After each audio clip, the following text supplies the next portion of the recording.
Good afternoon dear students, कैसे हैं आप लोग। मैं संतोष तिवारी।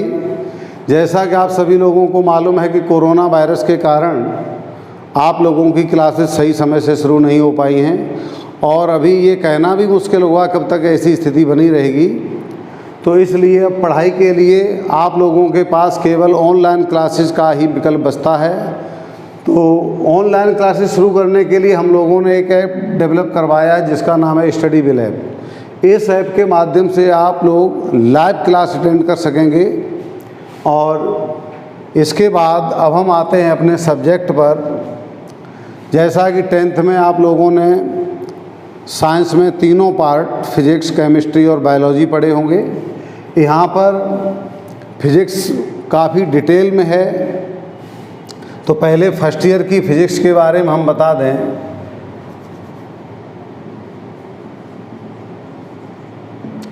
यहाँ पर जो फर्स्ट ईयर की फिजिक्स है उसको दो भागों में डिवाइड कर दिया गया है, भाग 1 और भाग 2। अभी जो वर्तमान में सिलेबस है उसके अनुसार हम आपको बता रहे हैं। वैसे तो अखबार में आप लोगों ने पढ़ लिया होगा कि लगभग 30% कोर्स हटा दिया गया है, लेकिन अभी ये क्लियर नहीं है कौन से चैप्टर्स हटाए हैं या चैप्टर में से कौन से टॉपिक हटाए गए हैं। तो अभी हम लोग जब तक वो नया सिलेबस नहीं आ जाता है तब तक हम उसी पुराने सिलेबस के आधार पर जानकारी दे रहे हैं कि फिजिक्स के 2 पार्ट कर दिए गए, पार्ट 1, पार्ट 2। पार्ट 1 में आपकी टोटल यूनिट 6 हैं और पार्ट 2 में टोटल यूनिट 4 हैं। यानी टोटल यूनिट दोनों पार्ट की ये 10 हो गई। और यहाँ पर भाग 1 में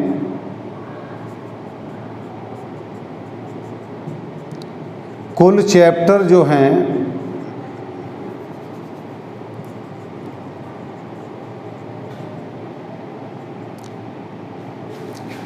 वो 14 चैप्टर हैं और भाग 2 में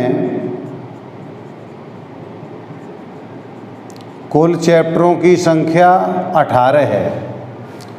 तो इस प्रकार फर्स्ट ईयर की फिजिक्स में अभी के सिलेबस के अनुसार टोटल चैप्टर 32 हैं। और ये तो फिजिक्स के 2 पार्ट हो गए। पार्ट में कितनी कितनी यूनिट हैं वो लिख दी हैं। टोटल यूनिट 6 और 4 ये आपकी 10 यूनिट हो गई। भाग 1 में 14 चैप्टर हैं, भाग 2 में 18 चैप्टर हैं। तो टोटल चैप्टर आपके 32 हो गए। और थोड़ा अभी तो चूँकि फर्स्ट ईयर है फिजिक्स का, वैसे जो पेपर है वो बता दें आप लोगों को, यहाँ पर बिल्कुल नया है, नई जानकारी होगी। टोटल 100 नंबर का फिजिक्स का पेपर होता है और उसमें बोर्ड के अनुसार बता रहे हैं भाग 1 में 35 नंबर का, भाग 2 में भी 35 नंबर का। तो ऐसे आपके 70 नंबर हो गए और उसमें 30 नंबर प्रैक्टिकल के होते हैं, ये थ्योरी के हैं। तो इस प्रकार से आपके ये 100 नंबर का फिजिक्स का पेपर होगा। अब इसके बाद भाग 1, इसमें 6 यूनिट हैं। उसमें आपकी पहली यूनिट का जो नाम है वो है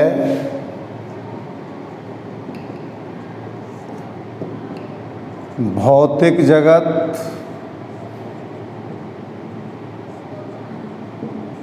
तथा मापन। ये आपकी पहली यूनिट का नाम है। और इस पहली यूनिट में आपका जो पहला चैप्टर है वो भौतिक जगत के ही नाम से है। Physical world.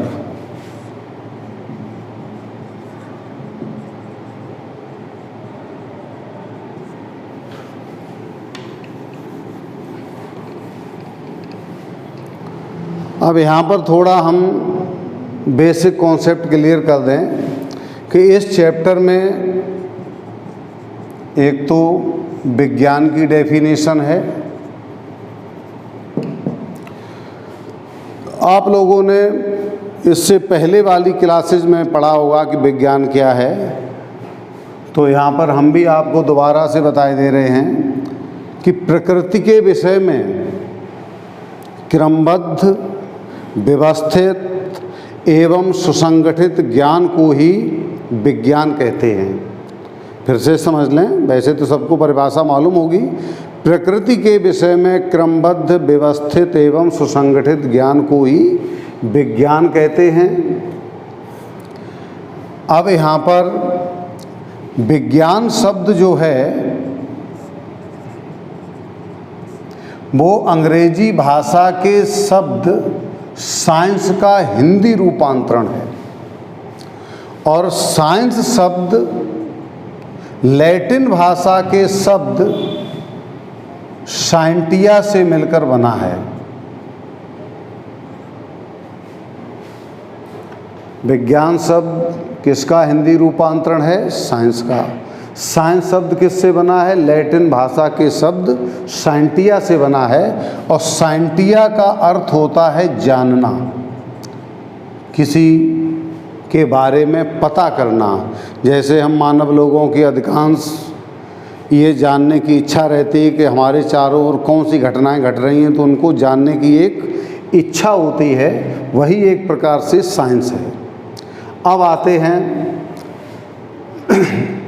विज्ञान की, यहाँ पर कुछ शाखाएं हैं उसके बारे में बताना चाहते हैं। तो विज्ञान की कई एक शाखाएं, जैसे भौतिक विज्ञान है, रसायन विज्ञान है, जंतु विज्ञान है, वनस्पति विज्ञान है, कंप्यूटर विज्ञान है, खगोल विज्ञान है, बहुत से ऐसी ब्रांचेज हैं। तो अब हम आते हैं भौतिक विज्ञान पर।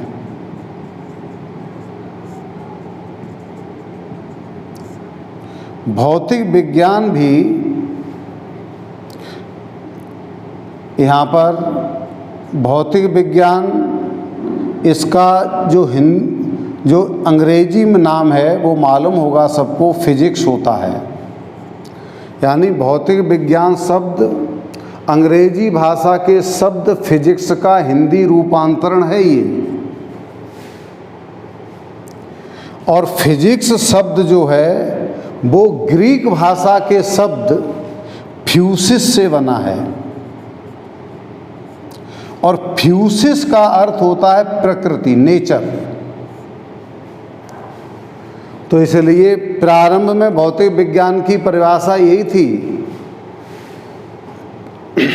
कि प्रकृति के विषय में जो हम अध्ययन करेंगे, ऐसी विज्ञान को क्या कहेंगे? भौतिक विज्ञान। या दूसरे शब्दों में हम ये कह सकते हैं कि प्राकृतिक विज्ञान को ही भौतिक विज्ञान कहते हैं।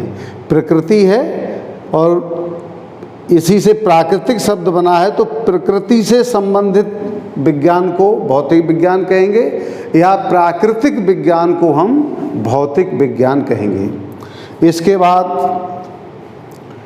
प्रकृति से संबंधित बहुत सी घटनाओं के बारे में हम लोगों को जानने की थोड़ी उत्सुकता बनी रहती, जिज्ञासा होती है कि जैसे आप लोगों ने देखा होगा कुछ प्राकृतिक घटनाएं हैं जिनके बारे में हमें हमेशा जानने की इच्छा रहती है कि ये घटनाएं कैसे हो रही हैं। तो वो घटनाएं कुछ समझ लीजिए। जैसे आप लोगों ने देखा होगा कि प्रतिदिन सूर्य उदय होता है, अस्त होता है, मौसम बदलता है, जैसे कब बरसात है, बरसात के बाद फिर सर्दी है, फिर गर्मी है। तो इस प्रकार से ये भी घटनाएं हैं। और जैसे देखा होगा बरसात के दिनों में इंद्रधनुष बनता है, और ऐसे ही चंद्र ग्रहण, सूर्य ग्रहण, दिन रात, ये सब प्राकृतिक घटनाएं हैं। तो इन प्राकृतिक घटनाओं का अध्ययन हम किस में करते हैं? भौतिक विज्ञान में। अब भौतिक विज्ञान के कार्य क्षेत्र को दो भागों में बांट दिया गया है। एक स्थूल प्रभाव क्षेत्र है और दूसरा है सूक्ष्म प्रभाव क्षेत्र। स्थूल प्रभाव क्षेत्र के अंतर्गत, स्थूल का मतलब भारी से बड़े से होता है, तो स्थूल प्रभाव के क्षेत्र के अंतर्गत हम लोग पार्थिव यानी पृथ्वी से संबंधित और खगोलीय घटनाओं का अध्ययन करते हैं, और सूक्ष्म प्रभाव क्षेत्र के अंतर्गत हम परमाणुवीय, नाभिकीय, आणविक ऐसी घटनाओं का अध्ययन करते हैं। तो भौतिक विज्ञान के दो क्षेत्र हैं, एक स्थूल प्रभाव क्षेत्र और एक सूक्ष्म प्रभाव क्षेत्र। स्थूल प्रभाव क्षेत्र के अंतर्गत बड़ी घटनाओं जैसे पृथ्वी से संबंधित है, खगोलीय घटनाओं से संबंधित है, इनका अध्ययन किया जाएगा। और सूक्ष्म प्रभाव क्षेत्र के अंतर्गत आणविक, परमाणुविक और नाभिकीय घटनाओं का अध्ययन किया जाता है। इसके बाद अब इस चैप्टर में बहुत ज़्यादा कुछ है नहीं, केवल इस चैप्टर का उद्देश्य यही है कि केवल भौतिक विज्ञान या विज्ञान के विषय में थोड़ी बेसिक जानकारी लेना है। अब आप लोगों ने कुछ वैज्ञानिकों के नाम सुने होंगे, उनके आविष्कार सुने होंगे।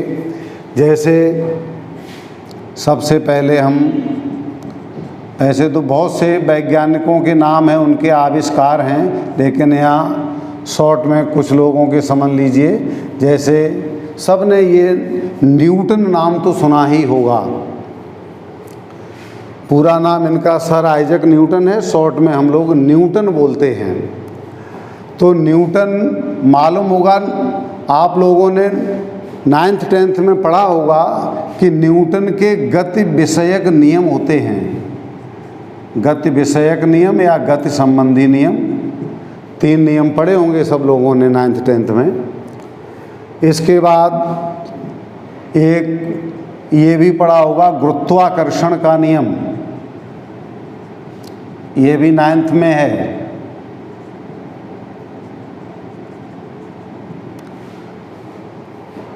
और यानी न्यूटन ने किसकी खोज की? एक तो गति विषयक नियम इन्होंने दिए हैं, गुरुत्वाकर्षण का नियम दिया है, और एक परावर्तक दूरदर्शी की भी खोज की है। परावर्तक दूरदर्शी का आविष्कार किया है इन्होंने। ये परावर्तक दूरदर्शी आप लोग इंटर में पढ़ेंगे। हालांकि आपके फर्स्ट ईयर में ये न्यूटन के गति विषयक नियम पूरा एक चैप्टर है, और एक गुरुत्वाकर्षण के नाम से भी चैप्टर है। ये 2 चैप्टर तो आपको फर्स्ट ईयर में ही पढ़ने को मिलेंगे, और परावर्तक दूरदर्शी आप लोगों को इंटर में लाइट वाली यूनिट में पढ़ने को मिलेगी। इसके बाद आइंस्टीन नाम ज़्यादातर लोगों ने सुना होगा। इन्होंने प्रकाश वैद्युत प्रभाव की व्याख्या की है। ये आपको इंटर में चैप्टर पूरा पढ़ने को मिलेगा, प्रकाश वैद्युत प्रभाव के नाम से है। और प्रकाश वैद्युत प्रभाव की व्याख्या के बाद आप लोगों ने एक मास एनर्जी रिलेशन पढ़ा होगा, यानी द्रव्यमान ऊर्जा संबंध। जैसे शायद याद हो किसी को, E = m/c², जहाँ E ये पढ़ा होगा, E एनर्जी है यानी ऊर्जा है, M मास यानी द्रव्यमान, C वेलोसिटी ऑफ लाइट यानी प्रकाश की चाल। और मालूम होगा वायु या निर्वात में प्रकाश की जो चाल है वो 3 × 10⁸ मीटर प्रति सेकंड होती है। ये प्रकाश की चाल है, और ये चाल केवल वायु या निर्वात में है।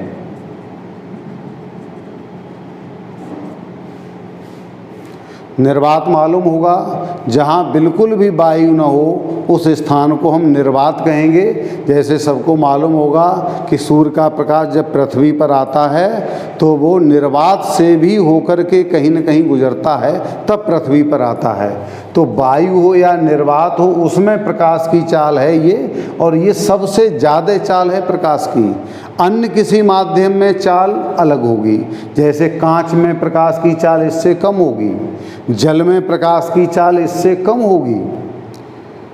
और किसी माध्यम में प्रकाश की चाल ज्ञात करने का एक सूत्र भी होता है, हालांकि अभी ज़्यादा डिटेल में नहीं जाएंगे, आप लोग समझ नहीं पाएंगे। V=C/n।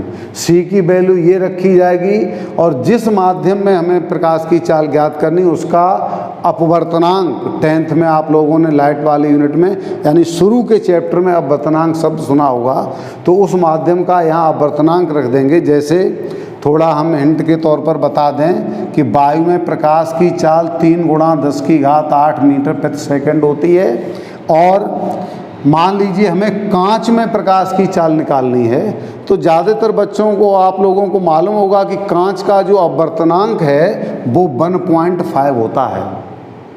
तो 1.5 से ये 2 बार कट जाएगा, तो ये 2 × 10⁸ मीटर प्रति सेकंड, ये कांच में प्रकाश की चाल आ गई। तो देख रहे होंगे इस चाल से ये चाल कम है। सबसे ज़्यादा चाल वायु या निर्वात में होती है, उसके अलावा अन्य किसी माध्यम में हम चलेंगे तो प्रकाश की चाल उससे कम ही प्राप्त होगी, जैसा कि यहाँ पर प्रूफ करके दिखा दिया गया है। अगर मान लीजिए हमें जल में प्रकाश की चाल ज्ञात करनी है, तो यहाँ पर जल का अपवर्तनांक रख देंगे, और जल का अपवर्तनांक होता है 1.33 या 1.3 भी ले लेते हैं, तो 1.3 का भाग देने पर जो मान आएगा वो जल में प्रकाश की चाल होगी। हीरे में यानी डायमंड में प्रकाश की चाल हमें ज्ञात करनी है, तो यहाँ पर हीरे का अपवर्तनांक रख देंगे, और हीरे का अपवर्तनांक होता है 2, और जब हम यहाँ 2 कर देंगे तो यहाँ 1.5 मीटर 1.5 × 10⁸ मीटर पर सेकंड आ जाएगी। चलिए खैर, ये तो मास एनर्जी रिलेशन हो गया, यानी कुछ वैज्ञानिकों के नाम और उनके आविष्कार हम बताने जा रहे हैं। 2 तो ये हो गए, और जैसे डैनियल बर्नौली हैं, बहुत से वैज्ञानिकों के नाम और आविष्कार हैं, लेकिन हम यहाँ कुछ 4, 6, 10 मुख्य बताए दे रहे। डैनियल बर्नौली, ये आपकी फर्स्ट ईयर में एक चैप्टर है द्रवों का प्रवाह, उसमें बर्नौली थ्योरम पढ़ने को मिलेगी। तो यहाँ पर डैनियल बर्नौली ने द्रवों के अविरतता का सिद्धांत, अविरतता का मतलब होता है कंटिन्यूटी, और बर्नौली प्रमेय, ये इनके आविष्कार हैं। ऐसे ही आर्किमिडीज सुना होगा नाम, आर्किमिडीज का सिद्धांत भी है, उत्प्लावन का नियम भी है, और ऐसे ही अब और आगे बढ़ेंगे। जैसे रॉबर्ट बॉयल, ये वैज्ञानिक का नाम है, आप लोगों ने संभवतः केमिस्ट्री में पढ़ा होगा। गैस से संबंधित नियम हैं, बॉयल का नियम है, चार्ल्स का नियम है, दाब का नियम है, तो इन्होंने बॉयल का नियम दिया है। इसके बाद जेम्स चैडविक सुना होगा, इन्होंने न्यूट्रॉन की खोज की है। जे टॉमसन का नाम सुना होगा, जे टॉमसन ने इलेक्ट्रॉन की खोज की है। रदरफोर्ड ने परमाणु में नाभिक की खोज की है। ऐसे ही और यहाँ पर एक वैज्ञानिक C.D. एंडरसन, ये शायद नाम आप लोगों ने नहीं सुना होगा। ऐसे ही इलेक्ट्रॉन, प्रोटॉन, न्यूट्रॉन की तरह एक कण और भी है, पॉजिट्रॉन। तो C.D. एंडरसन वैज्ञानिक ने पॉजिट्रॉन कण की खोज की है, और ये एक धन आवेशित कण है, और इसकी खोज सन 1932 में हुई है, बहुत ज़्यादा नहीं पुराना है। और ऐसे ही जैसे ग्राहम बेल, इन्होंने किसका आविष्कार किया था? ग्राहम बेल ने, मालूम होगा सब लोगों को, टेलीफोन का आविष्कार किया था। और मार्कोनी, इन्होंने बेतार का संदेश, बेतार समझते हो, यानी बिना तार का, और बिना तार की इंग्लिश क्या हुई? वायरलेस, यानी इन्होंने वायरलेस का आविष्कार किया था।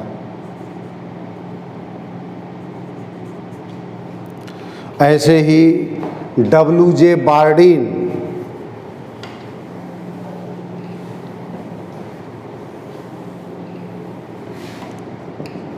W.J. बार्डीन, इन्होंने ट्रांजिस्टर का आविष्कार किया था। ट्रांजिस्टर आपको इंटर में पढ़ने को मिलेगा लास्ट में, ट्रांजिस्टर और एक अतिचालकता का सिद्धांत।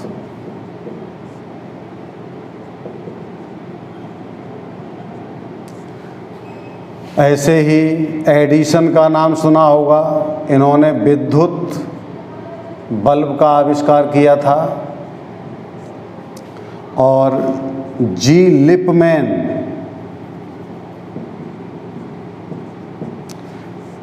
इन्होंने रंगीन फोटोग्राफी, बहुत पहले मालूम होगा आप लोगों को कि ब्लैक एंड वाइट फोटोग्राफी होती थी, और जो कलर्ड फोटोग्राफी है उसकी खोज किसने की थी? जी लिपमैन ने।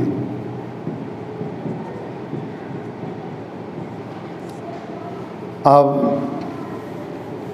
इसके बाद और भी बहुत से वैज्ञानिक हैं, जैसे कुछ अपने देश के भी वैज्ञानिक हैं, जैसे C.V. रमन, पूरा नाम है इनका चंद्रशेखर वेंकट रमन। इन्होंने प्रकाश के प्रकीर्णन संबंधी रमन प्रभाव दिया है, शॉर्ट में रमन फैक्ट बोल देते हैं। और इस खोज के लिए इन्हें नोबेल पुरस्कार से सम्मानित किया गया है। ये अपने देश के वैज्ञानिक हैं। ऐसे ही अपने देश के एक वैज्ञानिक S.N. बोस, सत्येंद्र नाथ बोस, ये कोलकाता के रहने वाले थे और इन्होंने क्वांटम सांख्यिकी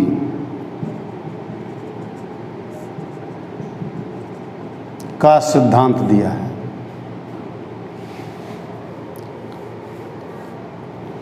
अब ऐसे ही एक लॉरेंस वैज्ञानिक हुए हैं, उन्होंने साइक्लोट्रॉन, ये एक उपकरण है जिससे आवेशित कणों की ऊर्जा को कई गुना बढ़ा दिया जाता है, तो इन्होंने लॉरेंस ने साइक्लोट्रॉन का आविष्कार किया था। अब इसके बाद ऐसे बहुत से वैज्ञानिकों के नाम हैं जिन्होंने आविष्कार किए हैं, और अब हम आप लोगों को ये बताना चाह रहे हैं कि इस चैप्टर से बहुत कुछ एग्ज़ाम में नहीं आता है। वो केवल भौतिक विज्ञान क्या है, उसकी परिभाषा क्या है, किसका अध्ययन करते हैं, किन प्रभाव क्षेत्र के अंतर्गत, वो हमने बता दिया। स्थूल प्रभाव और सूक्ष्म प्रभाव, इनके अंतर्गत अध्ययन करते हैं। और इसमें यही आविष्कार, वैज्ञानिकों के नाम और उनके आविष्कार, बस इतना सा ही बहुत छोटा सा चैप्टर है। ये मत समझना कि 15-20 मिनट के क्लास में पूरा एक चैप्टर ख़त्म कर दिया, ऐसा कुछ नहीं है। चूँकि बहुत छोटा चैप्टर है, बेसिक जानकारी के लिए चैप्टर है, तो ये चैप्टर आज आपका यहीं पर समाप्त हो रहा है। कल हम आपका अगला चैप्टर मात्रक, मापन और त्रुटि विश्लेषण शुरू करेंगे। Thank you.